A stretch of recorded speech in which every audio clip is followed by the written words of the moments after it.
हे भगवान! जहाँ पर एक घर की बहू को हमेशा हाथ में झाड़ू और बेलन के लिए देखा जाता है, वहीं पर एक तू है जो हर वक्त बस इस लैपटॉप को लेकर घूमती रहती है। नालायक कहीं की। माफ करना माजी, बस और 2 मेल ही भेजने हैं, फिर उसके बाद मेरा आज का सारा काम हो जाएगा। अरे तेल लगाने गया तेरा वो मेल वेल। मेरी बात सुन तू। दूसरे शहर में काम करने वाले तेरे ससुर जी, तेरा पति, चाचा जी और हाँ, तेरे दोनों देवर भी कॉलेज की छुट्टियों के चलते शाम को घर आ रहे हैं। और तो और ताई जी और ताऊ जी भी शाम को दुकान जल्दी बंद कर देंगे।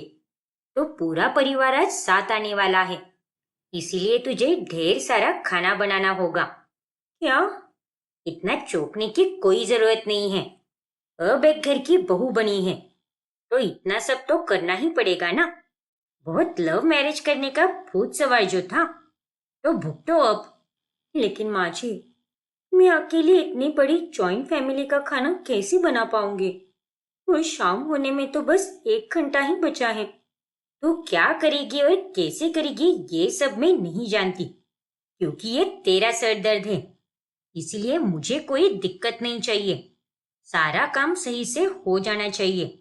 4 सब्जियां, 50 से 60 रोटियां, चावल, वेज पुलाव और मीठे में 2-2 पकवान। और हाँ, बूंदी का रायता भी है। और ये सब तुझे ही बनाना है। और सबसे जरूरी बात, 2 प्रकार की दाल भी बना देना।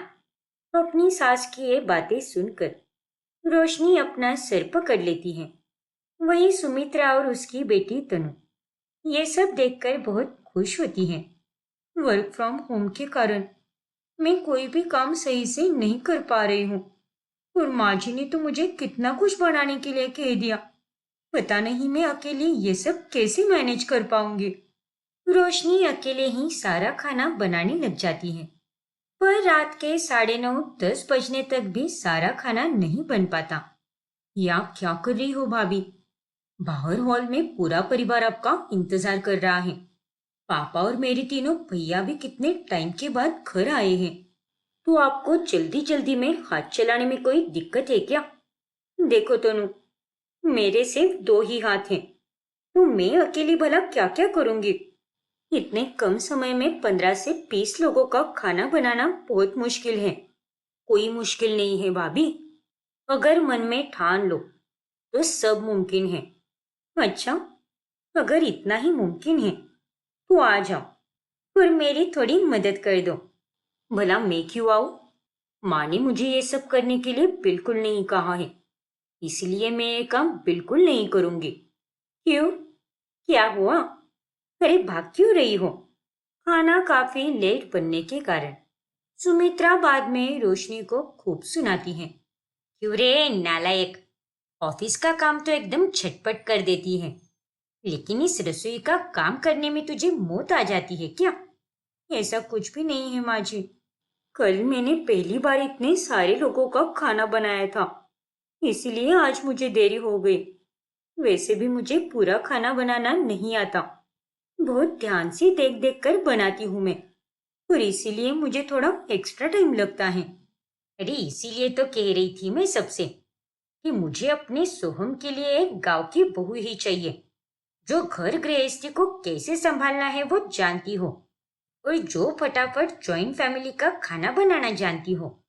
लेकिन ना जाने वो कौन सी मनहूस घड़ी थी जो मेरे सोहम को तू अच्छी लगी, और इसमें पूरे परिवार ने भी साथ दे दिया। माँ जी, अब आप ये सब बातें क्यों कर रही हो? अरे क्यों ना करूं भला? आज तेरे कारण हमें कितनी तकलीफ झेलनी पड़ रही है। सोचा था कि बहू आएगी तो सारे कामों से राहत मिलेगी, लेकिन तेरे होते हुए सारे काम जल्दी कहाँ हो सकते हैं भला? आधे से ज्यादा काम तो हमें ही करने पड़ते हैं। आप चिंता मत कीजिए माँ जी, मैं अब से आपको शिकायत का एक भी मौका नहीं दूंगी। फिर अगले दिन रोशनी वाकई में सारा खाना बस 5 मिनट में ही बना लेती है, और ये देखकर सुमित्रा और तनु एकदम हैरान हो जाती हैं। अरे माँ, क्या आपने भी वही देखा जो मैंने अभी अपनी आंखों से देखा है? हाँ तनु, इस बेवकूफ ने तो 5 मिनट में ही पूरे परिवार का खाना बना लिया। लेकिन कैसे? मुझे तो कुछ समझ ही नहीं आ रहा। अरे कल तक तो ये लड़की 5 मिनट में एक रोटी तक नहीं बना पाती थी, तो फिर आज इसने सारा खाना कैसे बना लिया? कुछ तो गड़बड़ है माँ। क्या हुआ माजी? आप दोनों यहाँ पर क्या कर रही हो? पूरा परिवार बाहर डाइनिंग एरिया में बैठा है, तो आप दोनों भी चले जाइए ना। बस 2 मिनट में ही मैं सब कुछ ला रही हूँ। अच्छा ठीक है।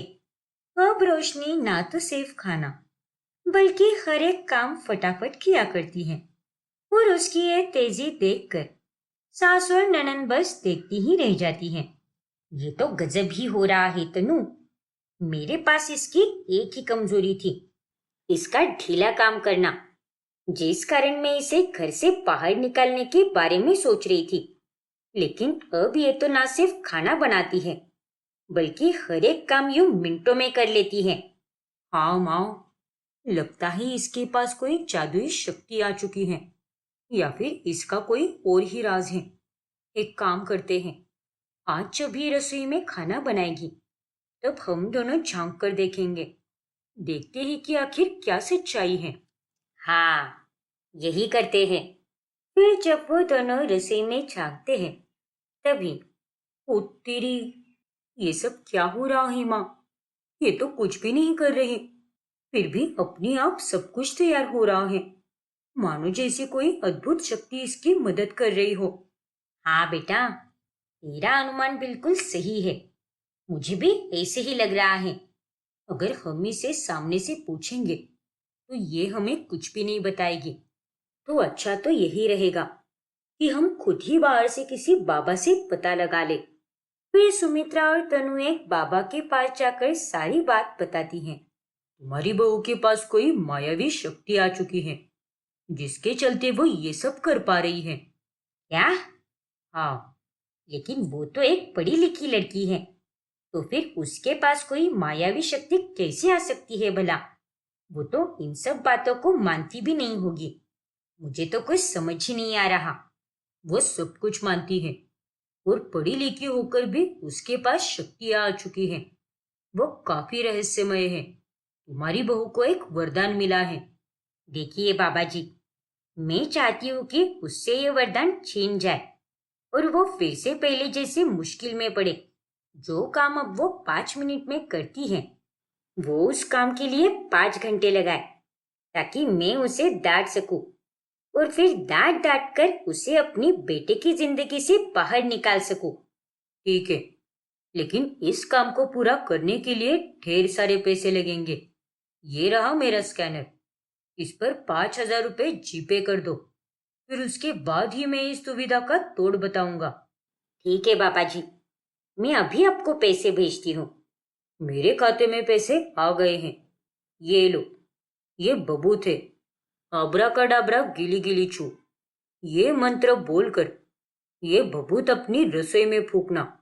फिर देखना, कोई मायावी शक्ति उसके पास भी नहीं आ पाएगी, और तुम्हारी बहू फिर से पहले जैसी हो जाएगी, और हर एक काम वो मुश्किल से कर पाएगी। धन्यवाद बाबा जी। बाबा का दिया हुआ वो बबूत अब सुमित्रा अपनी रसोई में जाकर छिड़क देती है, लेकिन तभी उस पर आटे की बोरी गिरती है, जिससे वो पूरी सफेद हो जाती है। अरे माँ! अरे नहीं, मेरा हाल तो पूरा हो गया रे। ये सब यहाँ क्या हो रहा है? सोनू के वहां आने पर उस पर भी अब बर्तन गिरने लगते हैं, और दोनों की अपने आप ही कुटाई होने लगती है। और इस हादसे के बाद से दोनों एक हफ्ते तक बेड पर रेस्ट कर रही होती हैं। तनु और माजी, मैं आप दोनों के लिए हल्दी वाला दूध लाई हूँ। इसे पीने से आप दोनों की चोट जल्दी ठीक हो जाएगी। इसे यहीं पर रख दे, हम इसे दवाई के साथ पी लेंगे। लेकिन माँ जी, ये सब आखिर हुआ कैसे? अचानक से सारे बर्तन आप पर कैसे गिर पड़े? ज्यादा भोली बनने की कोशिश मत करो। अरे ये सब आपके कारण ही हुआ है। हम जानते हैं भाभी कि आपके पास कोई जादुई शक्ति है, जिसके जरिए आप सारे काम 5 मिनट में कर लेती हो। और इसीलिए रसोई में जाते ही हमारा वो हाल हुआ जो बिल्कुल नहीं होना चाहिए था। ऐसा तो कुछ भी नहीं है तनु, तुम कुछ ज्यादा ही सोच रही हो। भला मेरे पास कोई जादुई शक्ति कैसी हो सकती है? वक्त के साथ मैंने सारे काम फटाफट करना सीख लिया है, इसीलिए मैं 5 मिनट में ही सब निपटा लेती हूँ। बचपन से ही मेरी ये आदत है कि एक बार अगर मैं किसी काम को अच्छे से सीख जाती हूँ तो मैं उसे बहुत ही तेजी से कर लेती हूँ। इतना कहकर रोशनी वहां से चली जाती है। जो भी हो तनु, इससे पंगा लेना हमें बहुत भारी पड़ा है, और उससे भारी पड़ा उस ढोंगी बाबा से सलाह लेना। उसने तो हमें उल्लू बनाया माँ। आबरा का डाबरा गिली गिली छू बोलकर हम ही खुद गिली गिली छू हो गए। और नहीं तो क्या, मुझे पहले ठीक होने दे, फिर उसके बाद तो सबसे पहले मैं उसी की बैंड बजाऊंगी। दिन यूं ही गुजरते जाते हैं और अब तनु का काम और भी जल्दी होने लगता है, जिसके चलते सास और ननद जलन और गुस्से के मारे उसके लिए रुकावट पैदा करती हैं। मैंने भाभी के खाने में नींद की दवाई मिला दी है। अब देखना, कल सुबह वो अपनी जरूरी मीटिंग के लिए उठ ही नहीं पाएगी और फिर वो अपने काम से हाथ धो बैठेगी। मानना पड़ेगा तुझे, अपनी माँ की तरह तू भी शातिर होती जा रही है। चल, बहुत अच्छी बात है। लेकिन दोनों की दोनों ये देखकर चौंक जाती हैं कि सुबह अचानक से उठकर रोशनी अपनी आप तैयार हो भी जाती है। बाप रे, जरा देखो तो माँ, ऐसा लग रहा है जैसे कोई भाभी को तैयार कर रहा है। हो ना हो, कोई तो है, कोई आत्मा या फिर कुछ और, जो यूं मिस्टर इंडिया बनकर इसकी मदद कर रहा है। फिर ऐसे ही रात के समय, देख रोशनी, तू आज की रात मेरे और तनु के कमरे में सोएगी। क्या? लेकिन क्यों माँ जी? क्योंकि हमारे कमरे का एसी खराब हो चुका है और मैं घर के बाकी सदस्य को परेशान नहीं कर सकती। पर तू तो मेरी बहू है ना, इसीलिए मैं तुझे बोल रही हूँ। ठीक है माँ जी, मुझे कोई दिक्कत नहीं है। आप और तनु मेरे कमरे में आराम से सो जाइए।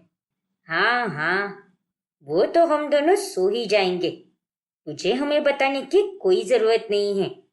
अब रोशनी सुमित्रा के कमरे में जाकर सो जाती है और यहाँ से दोनों भी सो जाती हैं। लेकिन अचानक से एसी में से ठंडी हवा की जगह गर्म भाप आने लगती है। अरे माँ, कितनी गर्मी हो रही है, मानो इस एसी में से आग ही बाहर निकल रही हो।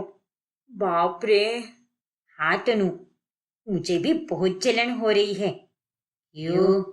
बहुत चूल थी ना तुम दोनों को भी एसी में जो सोना था। तो बताओ सुमित्रा, अपनी बहू के साथ और कितना अन्याय करोगी तुम? अरे नहीं, लगता है इस एसी में कोई भूतिया आत्मा घुस चुकी है। भाग तनु भाग। तनु और सुमित्रा वहां से भाग ही रही होती हैं कि तभी वहां पर भूतिया दादी सास की आत्मा और रोशनी आ जाती है और ये देखकर सुमित्रा और तनु के पैरों तले जमीन खिसक जाती है। माँ जी आप? हाँ मैं, और ये सब मैंने ही किया है। इतने दिनों से जो आत्मा रोशनी की मदद कर रही थी वो मैं ही थी, जिस कारण ये सारे काम 5 मिनट में कर लेती थी, मेरी बुद्धियां जादुई शक्तियों के कारण। और माँ जी, क्या गलती थी मेरी? यही ना कि मैं एक पढ़ी लिखी हूँ और मैंने आपके बेटे सोहम के साथ लव मैरिज किए हैं। जरा आप ही सोचिए, मैंने अपने काम निपटाने के साथ साथ ससुराल के भी हर एक काम को अच्छे से किया है।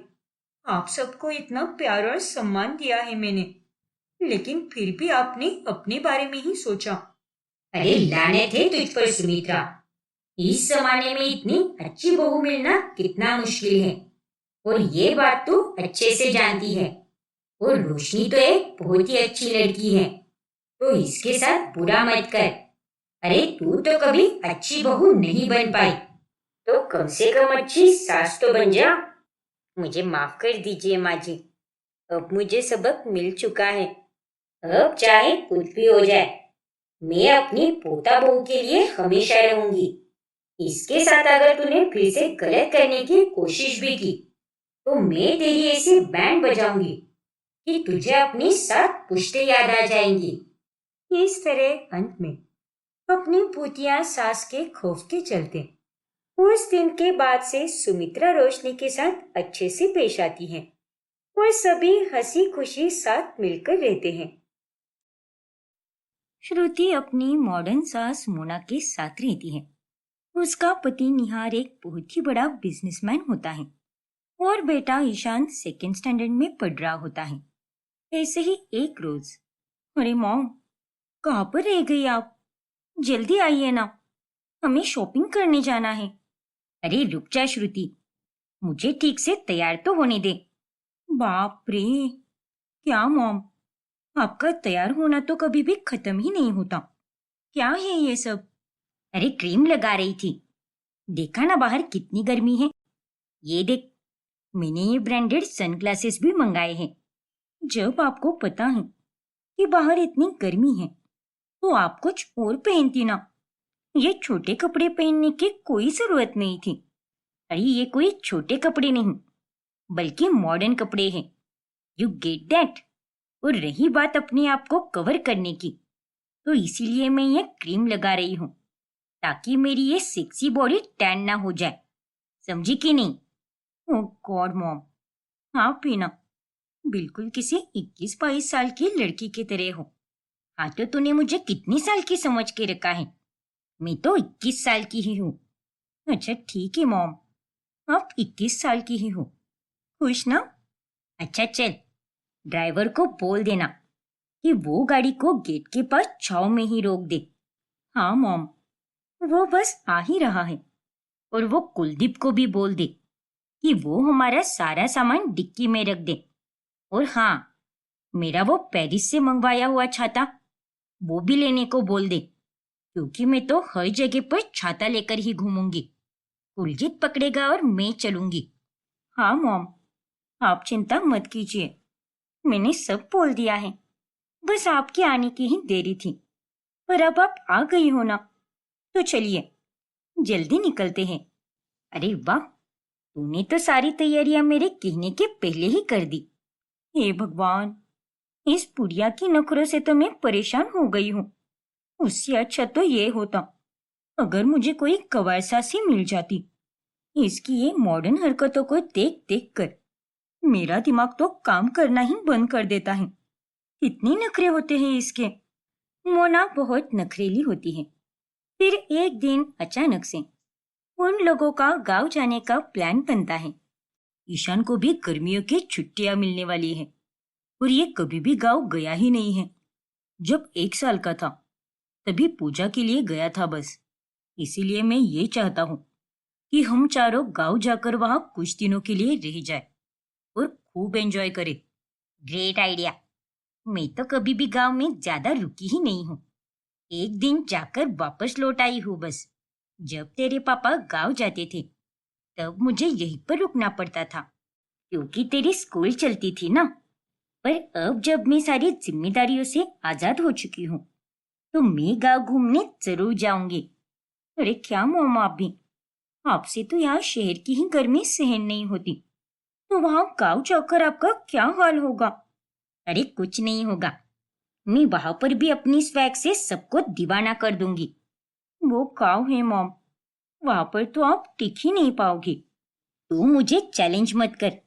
अगर मैं वहां पर टिक गई तो क्या देगी तू मुझे? देखते हैं। अगर आप वहां पर टिक गई तो आप जो बोलोगी वो आपको मैं दूंगी। ठीक है फिर, देने के लिए तैयार रहना। श्रुति को अब इसी बात की चिंता सताती है। अरे निहार, तुम, मैं और ईशान ही चलते हैं ना गाँव। मॉम वहां पर नहीं रुक पाएगी। और तुम भी तो इन्हें कितने अच्छे से जानते हो। उनके तो यहाँ शहर में ही 100 नखरे होते हैं, तो वहां जाकर क्या ही हो जाएगा। वो तो हमें ठीक से एंजॉय भी नहीं करने देगी। पर जब मॉम ही खुद से कह रही है कि वो वहां पर टिक पाएगी, तो तुम इतना स्ट्रेस क्यों ले रही हो? चिल करो श्रुति, सब अच्छा होगा। और तुम बस अपनी पैकिंग करना शुरू कर दो। हम वहां पर पूरे 15 से 20 दिनों के लिए रुकने वाले हैं। गांव में हमारा खुद का बड़ा बंगला है, वहां पर बड़ा सा आंगन भी है, पर तुम उसे हवेली भी कह सकती हो। एकदम अलग ही फीलिंग आती है वहां पर। ठीक है निहार, फिर एक रोज मारो इस पागल औरत को। अरे रुक जा, कहाँ भाग रही है? आज तो इसका कचुम्बर ही बनाएंगे हम। अरे रुक जा पागल औरत, बचाओ। श्रुति, कहाँ पर हो तुम? ये गांव की औरतें मुझे मारने के लिए मेरे पीछे पड़ी है, वो भी चप्पल लेकर। अरे गांव में आकर अपनी शहरी हरकत से तू यहाँ का वातावरण खराब करेगी क्या? बहुत नखरे दिखा रही थी ना, आज तो हम इसके सारे नखरे उतारेंगे, वो भी चप्पल से कूट कूट कर। रुक जा, तुझे तो मैं दिखाती हूँ। और अब से इस गांव में शहरी सास का आना मना है। अचानक से श्रुति की नींद टूट जाती है। ओह गॉड, इसका मतलब ये एक सपना था और इसमें गांव की औरतें मॉम के पीछे पड़ी थी। लगता है वो सब उनकी हरकतों से परेशान हो गई थी। बाप रे, कहीं मेरा ये सपना सच हो गया तो? नहीं नहीं, मुझे कुछ तो करना ही होगा जिससे मॉम हमारे साथ गांव आए ही ना। ये सब दरवाजे पर खड़ी मोना सुन लेती है। मॉम आप? हाँ मैं। अरे तू चाहे कुछ भी कर ले, पर मैं तो गांव जाकर ही रहूंगी, फिर चाहे कुछ भी हो जाए। मोना को पता चलने पर श्रुति अब कुछ भी नहीं कर पाती और मोना उन लोगों के साथ गांव आ ही जाती है। एकदम बोल्ड आउटफिट में वो कार से उतरती है, जिसे देखकर गांव के लोग एकदम हैरान हो जाते हैं। बाप रे, देखो तो जरा, इस उम्र में इसने कैसे कपड़े पहने हैं। अगर मैं ऐसे मॉडर्न कपड़े पहन लूं तो मेरा पति तो मुझे घर के बाहर ही निकाल देगा। हेलो ब्यूटीफुल लेडीज, नमस्ते। नमस्ते बहन जी। बहन जी? अरे मैं मोना हूँ, मोना, तो मुझे बहन जी मत बोलो। अच्छा ठीक है, हाँ ध्यान रखूंगी। अब हम कुछ दिनों के लिए यहीं पर रुकेंगे, तो आप लोग हमारे घर जरूर आना। हाँ हाँ बिल्कुल, जरूर आएंगे हम। फिर घर में जाने के बाद, ये सब क्या है मॉम? ये एक गाँव है, तो कम से कम यहाँ पर तो ऐसे मॉडर्न कपड़े मत पहनिए ना, और थोड़ा अच्छे से पेश आइए। देखा ना आपने, आपको देखकर यहाँ के लोगों को कितना अजीब लग रहा था। अरे कुछ अजीब नहीं लग रहा था, सबके सब नाटक कर रहे थे। और ये सारी जो औरतें हैं ना, ये अपने पति और अपने परिवार के कारण अपनी इच्छाओं को दबा देती है, वरना उन सबको भी मेरी तरह एकदम मॉडर्न और बेबाक बनना है। और तू मुझे मत सिखा कि मैं कैसे कपड़े पहनूं और किससे किस तरह से पेश आऊं। मैं तेरी सास हूं और तू मेरी बहू है, तो तू मेरी सास बनने की कोशिश मत कर। लेकिन मॉम। अरे चुप कर और नौकरों से कहकर दोपहर के खाने की तैयारी करने को बोल दे। मुझे तो बहुत चोरों की भूख लगी है। मोना अब गांव भर में अपने स्टाइल में ही घूमती है। फिर एक सुबह वो कुछ औरतों को कुएं से पानी निकालते हुए देखती है और तभी, अरे वाह, 55 साल की हो गई हूं मैं, लेकिन मैं कभी भी ठीक से गांव में रही ही नहीं। पर अब जब मैं यहाँ पर आ ही गई हूँ, तो प्लीज मुझे ये करना सिखा दो ना। ठीक है, ये लीजिए और इसे खींचिए और पानी भरिए बाल्टी में। ओह गॉड, दिस इज क्रेजी। कहीं पानी निकालते निकालते मैं ही ना गिर जाऊं इस कुएं में। अरे घबराओ मत मोना, तुम नहीं गिरोगे इस कुएं में। इस तरह वो कुएं में से पानी निकाल लेती है। फिर वो उन्हीं औरतों के साथ खेती करने भी जाती है। 3-4 घंटे के समय में ही मोना उन औरतों के साथ अच्छी दोस्ती कर लेती है। Thank you so much Rajni, तुम्हारे कारण आज मैं खेती करना भी सीख गई। पूरी नहीं, पर थोड़ा ही सही, पर मुझे बहुत मजा आया। पर अब तो तुम यहाँ पर अगले 15 दिनों के लिए हो, तो रोजाना थोड़ा थोड़ा करके सीख ही जाओगी। बहनों, मुझे तो बड़ी ही प्यास लग रही है, चलो ना कुछ पी लेते हैं। हाँ हाँ क्यों नहीं, यहाँ पास में ही गन्ने का रस मिलता है, तो वहीं जाकर पीते हैं हम। वाओ, शुगर कैन जूस, वो भी गांव का यम्मी वाला। क्या कहा? कौन सा जूस? गन्ने को इंग्लिश में शुगर केन कहते हैं। अच्छा, ऐसी बात है क्या? फिर वो तीनों गन्ने के रस को पीने जाती हैं और खूब एंजॉय करती हैं। मोना उन लोगों के साथ अच्छे अच्छे फोटोज भी खींचती है। फिर घर आने के बाद वो सारी फोटो श्रुति और निहार को दिखाती हैं और ये देखकर वो दोनों भी चकित रह जाते हैं। क्या बात है मॉम, आपने तो अपना स्वैग गांव में भी फैला दिया। आखिर आपने सबको अपना दीवाना बना ही दिया। कहा था ना मैंने। हाँ मॉम, ये तो कमाल ही हो गया। चलो अच्छा है, मुझे तो ये देखकर बहुत खुशी हुई। लेकिन ऐसा भी तो हो सकता है ना कि ये सारी औरतें मॉम का मन रखने के लिए इनके साथ अच्छे से पेश आ रही हैं। और मुझे तो अब बचे हुए दिनों की बहुत चिंता हो रही है। कहीं मॉम अपनी बोल्डर ऊट-पटांग हरकतों के कारण गांव में हमारी इज्जत खराब ना कर दे। लेकिन जैसे जैसे श्रुति सोच रही होती है वैसा तो कुछ भी नहीं होता। गांव की औरतों को मोना की कंपनी अच्छी लगने लगती है। वैसे मोना इतनी भी बुरी नहीं है। माना कि वो कपड़े छोटे पहनती है और दिखती भी बहुत घमंडी है, लेकिन वो दिल की बहुत अच्छी है। हाँ, वरना अगर कोई शहर से आता है तो वो हमारे साथ इतना खुलता मिलता भी नहीं है। अरे वाह, आप सभी लोग तो मॉम को सच में पसंद करने लगी हो। हाँ बेटा, तुम्हारी मॉम है ही इतनी अनोखी। कमाल है। मेरे साथ अगर वो रह जाए तो 100 नखरे करेगी। पर आपके साथ तो उन्होंने खेती भी की, कुएं से पानी भी निकाला और पूरे गांव में घूमकर भी आ गई, वो भी इस कड़ी धूप में। और उन्होंने आपके साथ कोई नखरा नहीं किया। बिल्कुल भी नहीं। उल्टा उसे तो हमारे साथ वो सब करने में बहुत मजा आ रहा था। क्या? फिर एक दिन बिजली जाने के बाद अचानक से गर्मी बढ़ जाती है और तभी, ओह गॉड, इस बिजली को भी अभी जाना था क्या? कहीं अब माजी चिल्लम चिल्लीना शुरू कर दे। मुझे ही कुछ करना होगा। बाहर जाने के बाद श्रुति देखती है कि मोना बाकी औरतों के साथ पेड़ की छाया में बैठकर कच्चे आम खा रही है। मॉम, आप यहाँ पर? आजा श्रुति, तू भी हम सबके साथ बैठ। और तुझे पता है, हम सब औरतें मिलकर गांव के लोगों की चुगलियां कर रहे हैं। इस पेड़ की ठंडी छांव में एक अलग ही सुकून मिलता है। हाँ बेटी, तू भी आजा हमारे साथ। हाँ हाँ, अभी आती हूँ। लेकिन उससे पहले मैं सबके लिए ठंडा ठंडा आमरस लाती हूँ। अरे वाह, आमरस जल्दी लेकर आ। फिर श्रुति सबके लिए आमरस लाती है और इस तरह से सभी उसे पीने का आनंद लेते हैं और साथ में खूब गप्पे भी लड़ाते हैं। फिर एक दिन जब गांव की रजनी का जन्मदिन होता है तभी, हैप्पी बर्थडे रजनी। अरे तुम तो एकदम माधुरी दीक्षित की तरह लगती हो। Super hot and beautiful. शुक्रिया मोना। तो आज का क्या प्लान है? गांव में तो पार्टी होनी ही चाहिए ना। अरे नहीं नहीं, हम सब के पति तो आज बाहर गए हैं, तो वो सीधे रात में ही आएंगे। शायद उन्हें कोई काम है ना, इसीलिए आज मेरे जन्मदिन पर कुछ भी खास नहीं होगा। अरे पति नहीं है तो क्या हुआ, मैं तो हूं ना।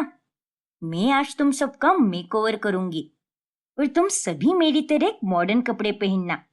फिर हम सब मिलकर एकदम शहरी स्टाइल में पार्टी करेंगे। ना बाबा, अगर कोई देख लेगा तो क्या कहेगा? और नहीं तो क्या। अरे कोई कैसे देखेगा भला? आज तुम सबके पति भी तो नहीं है ना। तो come on girls, let's rock. फिर मोना उन सभी गांव की औरतों का मेकओवर करके उनके साथ पार्टी करती है और यह सब देखकर श्रुति बहुत खुश होती है। तो कैसा लग रहा है रजनी डार्लिंग? बहुत अच्छा लग रहा है मोना। पहले तो मुझे ये कपड़े पहनने में बहुत शर्म आ रही थी, पर अब मुझे एकदम बढ़िया लग रहा है। इतना जी भरकर एंजॉय मैंने कभी नहीं किया। अरे इसने ही क्या, हमने भी आज तक इतना एंजॉय कभी नहीं किया है। तुम्हारा बहुत बहुत धन्यवाद मोना। अरे उसमें कैसा धन्यवाद? मुझे तो यकीन ही नहीं हो रहा मॉम कि गांव की औरतें आपसे ये सब कह रही हैं। आपको यहाँ पर लाने से पहले मेरे मन में बहुत डर था कि ये सभी औरतें आपके साथ किस तरह से पेश आएगी। कहीं आप यहाँ पर भी अपनी हरकतों से कोई बवाल न खड़ा कर दो। लेकिन नहीं, आपने तो बड़ी ही समझदारी से जगह और लोगों को देखकर अपनी हरकतों को कंट्रोल में रखा और यहाँ पर सबके साथ एकदम घुल मिल गई। और मैं भी आपके इस असली रूप से रूबरू हो पाई हूँ मॉम, जो इतना मैच्योर, भोला और दिलदार भी है। Love you mom. चल पगली, रुलाएगी क्या अब तू मुझे? अरे जीवन में हमेशा ऐसा ही होना चाहिए, चुलबुला भी और वक्त आने पर समझदार भी। अरे मैं शहर में इतनी नौटंकियां इसीलिए करती हूँ क्योंकि वहां पर मेरे पास सारी सुख सुविधाएं हैं, पर यहाँ पर आने के बाद मुझे यहाँ के वातावरण के हिसाब से ही रहना पड़ा। हमें हर जगह फिट होना आना चाहिए और हर परिस्थिति में खुश रहना भी सीखना चाहिए। फिर देखना जिंदगी अपने आप कैसे खूबसूरत हो जाती है। इस तरह मोना गांव जाकर सबके दिलों में अपनी जगह बना लेती है। और जहां श्रुति को ये लगा कि उसे गांव में आने से लोग मना करेंगे, वही सब के सब उसे बड़े ही प्यार से अपनाते हैं। रात के 2:30 बजे पूरा घर सोया हुआ होता है, लेकिन संजना की आंखों में नींद का नामो निशान होता ही नहीं। बाहर ठंडी हवा ऐसे चल रही होती है जैसे जानबूझकर घर की दीवारों से टकरा टकरा कर अंदर घुस रही हो। खिड़की के पास से ठंड सीटी की तरह आवाज कर रही होती है और संजना रजाई में पूरी तरह घुसी हुई होती है। हे भगवान, ये कैसी ठंड है! ना पूरी ओढ़ो तो चैन, ना हटाओ तो चैन। नींद भी अब सोच समझ कर आती है क्या? नहीं नहीं संजना, अभी सोना नहीं है। विहान के जाने के बाद आराम से सो जाना। तभी विहान जल्दी से तैयार होकर आता है। इतनी ठंड में भी जाना जरूरी है क्या? हर रात तुम यूं ही निकल जाते हो और पूरी रात ये ठंड और ये सन्नाटा सब मुझे काटने को दौड़ता है। ऊपर से बार बार दरवाजा खोलो और जल्दी उठो। अब नाइट शिफ्ट है संजना, मैं भी ठंड में मजे करने नहीं जा रहा। और अगर मैं घर में ही बैठ गया तो ये घर कौन चलाएगा? तुम्हें कम से कम नींद तो मिलती है, लेकिन मुझे तो रात भर यही लगता है कि कहीं दरवाजा खुला रह गया हो, तो कहीं पानी जम गया हो, कहीं सांस फूट ना जाए। और तुम भी इतने लेट हो जाते हो और तब तक मुझे जगे रहना पड़ता है।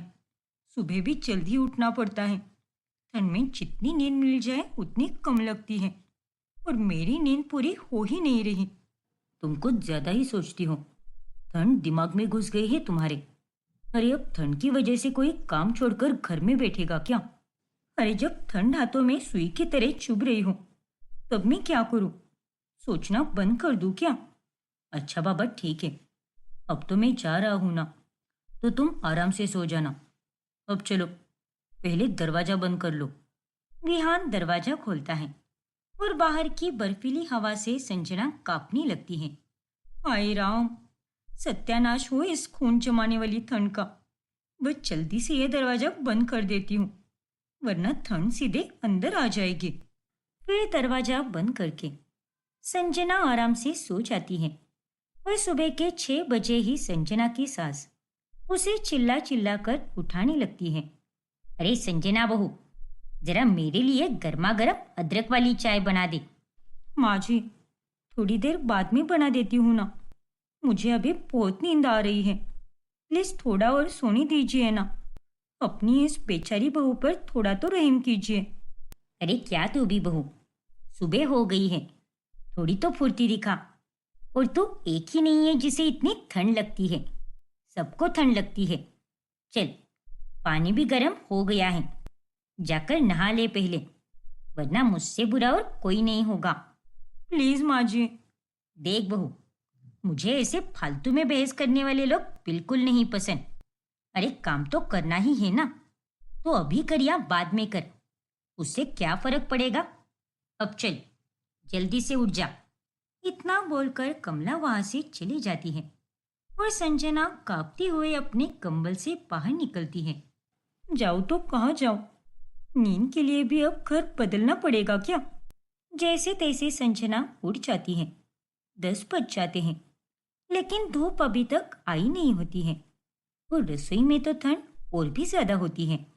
नल से गिरता पानी बर्फ जैसा होता है और संजना जैसे ही हाथ डालती है वो तुरंत बाहर निकाल लेती है। हे भगवान, मेरे हाथ तो सीधे सुन पड़ गए हैं। पानी है या बर्फ की सिली। तभी वहां पर कमला आती है और संजना को सुस्ती में काम करते हुए देखकर उसे बहुत गुस्सा आता है। अरे इतना क्या नाटक कर रही है?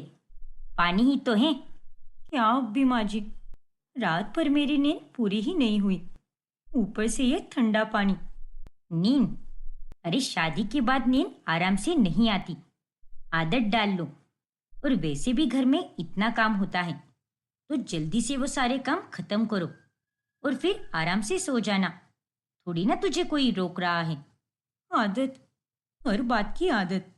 ठंड की आदत, तानों की आदत, बिना नींद की आदत। और काम खत्म ही कहाँ होते हैं जो मैं आराम से सो जाऊं। या तो एक काम खत्म होता है कि तभी दूसरा आ जाता है। नींद हराम पड़ी हुई है मेरी। अरे हमारे जमाने में तो ठंड में भी सुबह 4 बजे उठते थे और सारे काम निपटा लेते थे। हाँ हाँ, इसे देख के तो लग ही रहा है। एक तेरा पति है जो नाइट शिफ्ट करता है और एक तू है जो सुबह होते ही ठंड का रोना रोने लगती है। संजना कमला को कुछ भी नहीं कहती और वो अपने काम में लग जाती है। पहले ही ठंड की मार से संजना परेशान थी और अब तो उसकी नींद भी पूरी नहीं हो रही थी। फिर रात के समय, ध्यान रखना बहू, रात में पानी जम जाता है। ढंग से सब देख लेना और बिहान के जाने के बाद ही सोना। कहीं तेरी आंख लग गई तो दरवाजा खिड़की खुला छोड़ देगी तू। और ठंड के दिनों में तो बहुत चोरियां भी होती है, इसलिए हमें सावधान रहना चाहिए। दिन में भी काम और रात में भी काम। ठंड में शरीर जवाब दे जाता है। अगर तू इसी बात का राग अलापती रही तो अपनी घर गृहस्थी कैसे संभाल पाएगी? निगोड़ी कही की। अब संजना चुप हो जाती है और ठंडी हवाएं उसके चेहरे को काटने लगती हैं। संजना की नींद बिल्कुल भी पूरी नहीं होती, इसीलिए वो परेशान होकर अपने मायके चली जाती है। और मायके की रजाई में घुसते ही वो राहत की सांस लेती है। चलो, कम से कम यहाँ तो नींद आएगी। और अब मुझे समझ आया कि लड़कियां मायके जाने के लिए क्यों इतना तरसती हैं। ससुराल में तो नींद भी दुश्वार है, ऊपर से ठंड में ठंडे पानी से काम करो। भाई मायका ही मुझे प्यारा है। अच्छा सुनो ना माँ, मुझे बहुत नींद आ रही है तो मैं सोने वाली हूँ। हाँ, उठाना मत मुझे। जब मैं खुद से उठूंगी तभी मेरी नींद पूरी हो जाएगी। संजना आराम से सोने लगती है कि तभी अचानक से बच्चे की रोने की आवाजें आने लगती हैं, जिस कारण उसकी नींद टूट जाती है। कितना शोर हो रहा है। माँ, भाभी, बाबू को चुप करवाओ ना, मैं सो रही थी। अरे बच्चा है वो, रोएगा ही ना। तेरी भाभी बाबू को चुप करवा रही है और मुझे जरा बाहर जाना है। एक काम कर, तू सबके लिए खाना बना दे। अरे क्या माँ, आप भी, मैं मायके आई हूँ और हर रोज थोड़ी ना आती हूँ मैं यहाँ पर, तो थोड़ा तो आराम करने दो ना मुझे। अरे मायके आई है तो क्या हुआ, हाथ पे हाथ रख कर बैठी रहेगी क्या? दिख नहीं रहा क्या तुझे? सभी लोग काम में लगे हुए हैं और तू है कि आराम से पैर पसार कर सो रही है। चल काम कर। कितनी ठंड है यहाँ पर माँ, थोड़ा मेरे बारे में भी तो सोचिए ना। देख बेटा, बहू को अभी अभी बच्चा हुआ है और अगर उसे ठंड लग गई ना तो बच्चे को भी ठंड लग सकती है। इसीलिए तुझे बोल रही हूँ। अब हर रोज थोड़ी ना तू मायके आती है, और अब जब तू आई है तो हमारी भी थोड़ी मदद कर देना। मुंह बनाकर संजना रसोई में चली जाती है। शादी के बाद ससुराल में आराम नहीं मिलता, ये बात तो मुझे समझ आ गई। पर अब तो यहाँ मुझे मायके में भी राहत नहीं है। ऐसा लग रहा है जैसे ससुराल, मायका और ये जालिम ठंड तीनों भी मेरी नींद की परीक्षा ले रहे हैं। 2 दिनों तक संजना अपने मायके में रुकती है, लेकिन मायके में शोर की वजह से संजना को ठीक से 2 घंटे की भी नींद नहीं मिल पाती और काम भी पहले से ज्यादा हो जाता है। अच्छी खासी ससुराल में थी मैं, मुझे वही रहना चाहिए था। यहाँ तो मेरा हाल और भी बुरा होता जा रहा है। फिर संजना अपनी माँ को बिना बाय बोले ही सामान बांधकर वापस अपने ससुराल आ जाती है। अरे, तू तो ये कहकर गई थी ना कि तू वहां पर 1 महीने तक रुकेगी, लेकिन तू तो यहाँ 2 दिनों में ही आ गई। दरअसल माँ जी, मुझे आप लोगों की बहुत याद आ रही थी और मेरा वहां मन भी नहीं लग रहा था, इसीलिए मैं यहाँ पर आ गई। अरे वाह, ये तो बहुत अच्छी बात है बेटा। अच्छा सुन बहू, बिहान रात में 1 बजे के बाद ही जाता है, तो अपना एक काम करियो, उसके लिए अलग से रात के 1 बजे ताज़ा और गरम खाना बना दियो। पर माँ जी, जो खाना हमारे लिए बनता है वही खाना वो क्यों नहीं लेकर जा सकता? वो भी तो ताज़ा ही होता है ना। हाँ, ताज़ा तो होता है, पर गरम नहीं होता, और ठंड में ऐसा खाना खाया भी नहीं जाता। और बिहान बेचारा तो रात में इतना काम करता है, और ऐसे में अगर तू दोबारा खाना बनाएगी तो उसे भी अच्छा लगेगा ना। हे भगवान, इस बुढ़िया ने तो मेरा और काम बढ़ा दिया। अब संजना दिन में काम खत्म करती है और रात में भी उसे 2-2 बार खाना बनाना पड़ता है, जिस वजह से संजना काफी थक जाती है। मैं बहुत थक गई हूँ विहान, इस ठंड से, काम से और नींद से। माँ जी ने तो मेरा काम कितना बढ़ा दिया है। जब तुम ऑफिस के लिए निकलते हो तो मुझे तुम्हारे लिए गरम खाना बनाना पड़ता है। अरे कोई बात नहीं संजना, तुम सो जाया करो।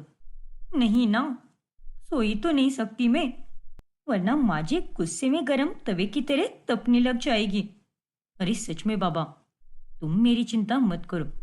मुझे भी पता है कि ठंड है, और मैं नहीं सो पा रहा इसका मतलब ये थोड़ी ना है कि तुम मेरे लिए परेशान रहो। तुम जल्दी सो जाया करो। और रही बात खाने की, तो मैं बाहर से खा लूंगा। और रही बात घर की सेफ्टी की, तो मैं गुड़िया को बोल दूंगा, वो ताला लगा देगी। विहान का इतना बोलने के बाद अब संजना आराम से रात में जल्दी सो जाती है। ऐसे 2 दिनों तक चलता है, और ये सब देखकर कमला को बहुत गुस्सा आ जाता है। ये सब क्या है बहू?